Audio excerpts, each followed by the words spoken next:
voici définitivement entrés dans l'âge des missiles, des engins qui se lancent toujours plus loin, toujours plus haut, toujours plus vite. Et quand on dit nous désormais, on ne désigne pas seulement quelques spécialistes ou seulement quelques peuples. La planétisation des problèmes et des faits est telle déjà qu'en quelque domaine que ce soit, nous, c'est l'humanité entière, c'est chacun de nous. Ces hommes sont des Français. Ailleurs, d'autres font les mêmes gestes, se penchent sur les mêmes objets, ont les mêmes trois buts: poursuivre la recherche scientifique devant conduire à la conquête absolue de l'espace, développer l'arsenal des fusées défensives capables d'abattre aussi bien des avions que d'autres fusées, perfectionner les engins à longue portée.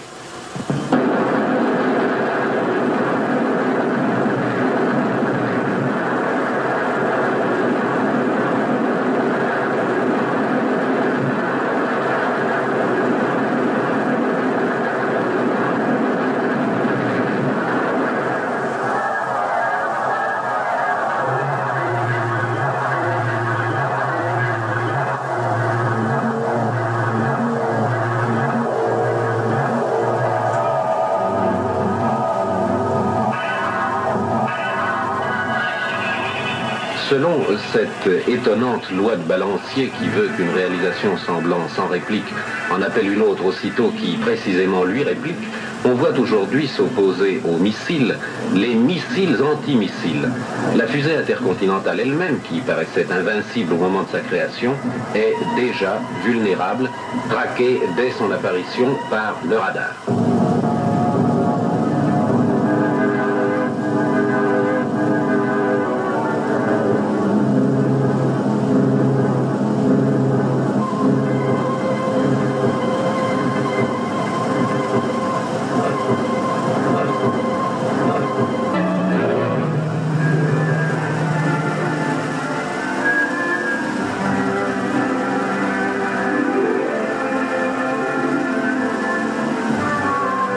Le radar, cet œil auquel rien dans le ciel n'échappe, qui voit de nuit comme de jour et jusqu'à 5000 km. Le radar, cette vigie de l'espace dont le regard perçant n'aura bientôt plus de limite. Vous croyez voir ici l'image classique d'un dôme d'observatoire? Eh bien non, c'est un radar enfermé dans un énorme ballon de matière plastique gonflé sous pression qui le protège des intempéries. Et à l'intérieur, des tonnes de matériel électronique pivotent avec l'antenne et transmettent aux écrans lumineux l'indication de l'altitude et de la distance de tout avion ou projectile passant dans un rayon de plusieurs centaines de kilomètres. Le radar est aujourd'hui présent et vigilant partout, sur terre, sur mer, dans les airs. Ces radars de la marine française opèrent dans le même réseau qu'un navire américain dont les cales sont équipées comme une station terrestre.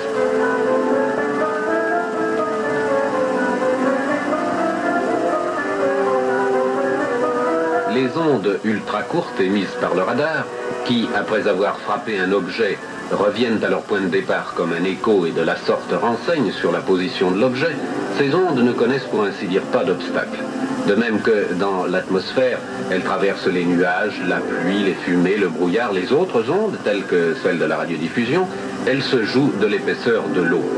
Le radar, devenant en l'occurrence le sonar, parce qu'alors il utilise les ultrasons, plonge son regard dans les océans où sa surveillance n'est pas moins nécessaire puisque les engins balistiques modernes peuvent être lancés aussi par les submersibles.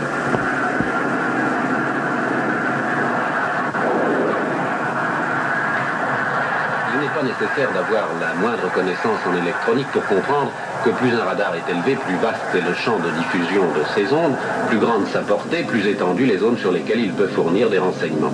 Et voilà pourquoi ces dirigeables blimp, vétérans de la guerre de 14-18, ont repris du service comme support de radar.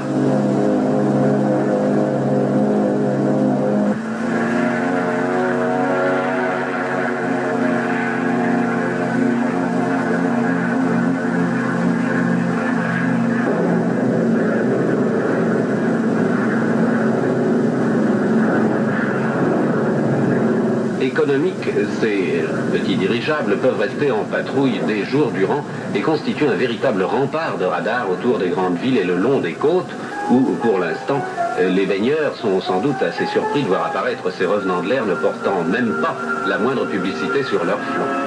Plus haut encore, les avions dits de préalerte. Ce sont des avions de ligne transatlantique, munis comme les dirigeables d'antennes de radar. Des équipes d'aviateurs et d'opérateurs s'y relaient pour monter une garde ininterrompue. Et les avions eux-mêmes se relaient, chacun tenant l'air une vingtaine d'heures d'affilée, de sorte que la patrouille aussi, depuis des années, n'a jamais été interrompue de jour comme de nuit.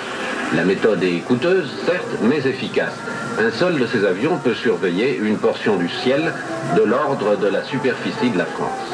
À bord, les équipages vivent exactement comme s'ils faisaient fonctionner une station terrestre.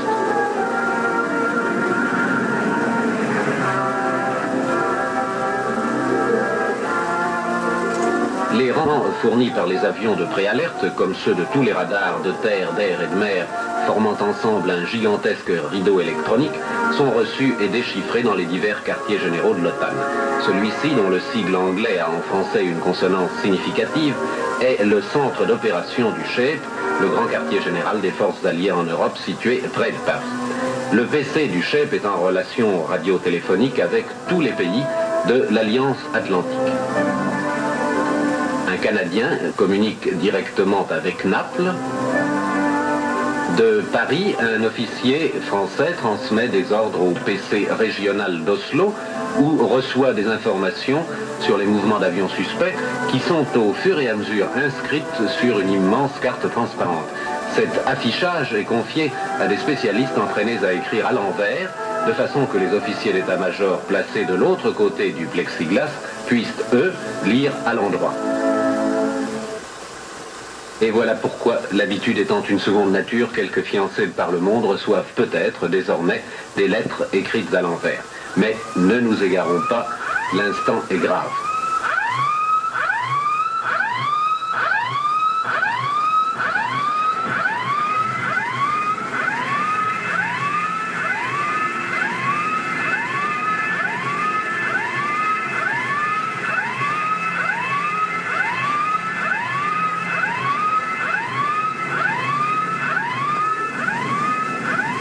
Menace imaginaire, interception imaginaire, mais avec des hommes et du matériel, et même divers matériels bien réels, parmi lesquels, en cette période de transition, l'avion joue encore son rôle.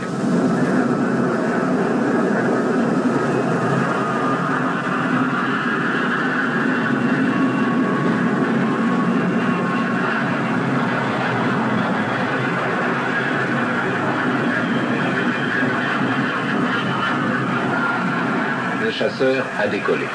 À la vitesse supersonique des appareils modernes, le pilote ne voit jamais l'avion qu'il a pris en chasse. C'est le radar qui voit pour lui.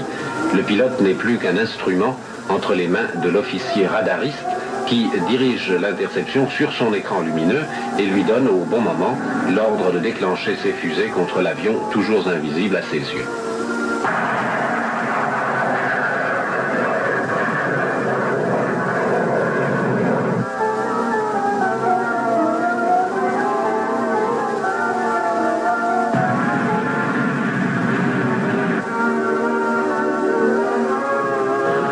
Ces chasseurs ne sont d'ailleurs que des rampes de lancement volantes pour des fusées perfectionnées dont la particularité est qu'elles cherchent moins leur cible qu'elles ne sont cherchées par elles.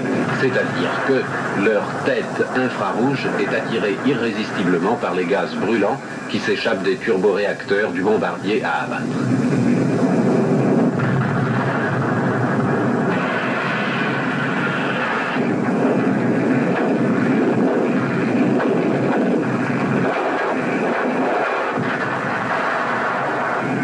L'avion de bombardement semble désormais condamné. Tous les atouts sont du côté de la défense. Aux fusées air-air s'ajoutent les fusées mer-air comme le Terrier américain et les fusées terre-air comme le Masalka français. Et voyez le résultat de cette addition apocalyptique.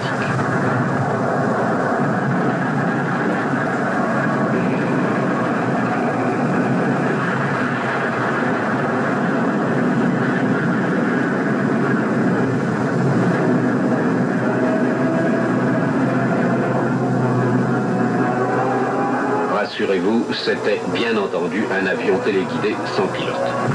Capables d'écarter définitivement le danger du bombardier lourd, les fusées devaient encore être perfectionnées pour éliminer cette nouvelle menace, l'engin balistique intercontinental. Il fallait neutraliser le missile par un autre missile dit antimissile.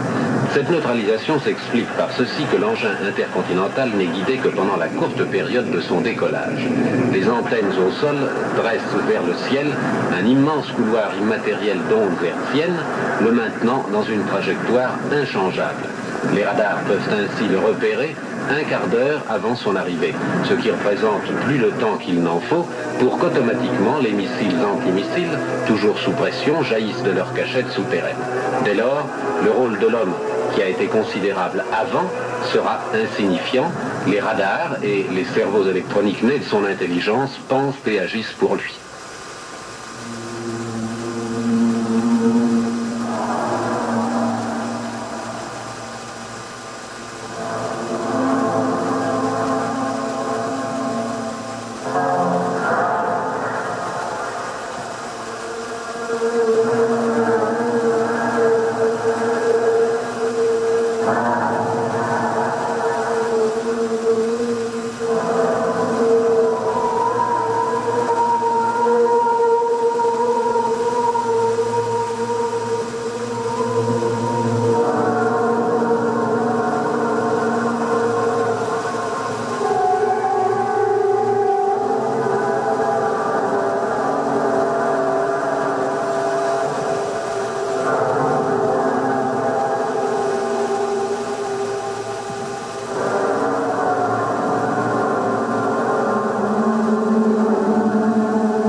La défense est spectaculaire, la défense presse-bouton, dans laquelle les engins et les hommes gardent leur distance.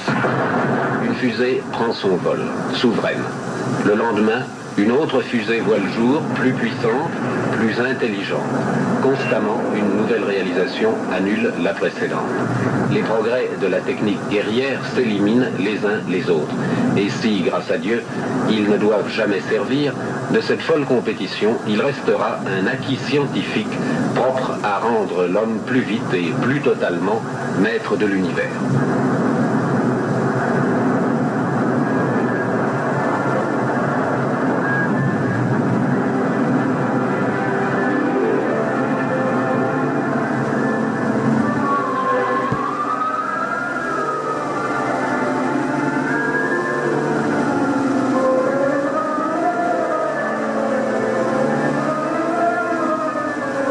Colomb-Béchard, la fusée française Véronique a déjà fourni de multiples renseignements sur l'espace dans lequel tourne notre planète.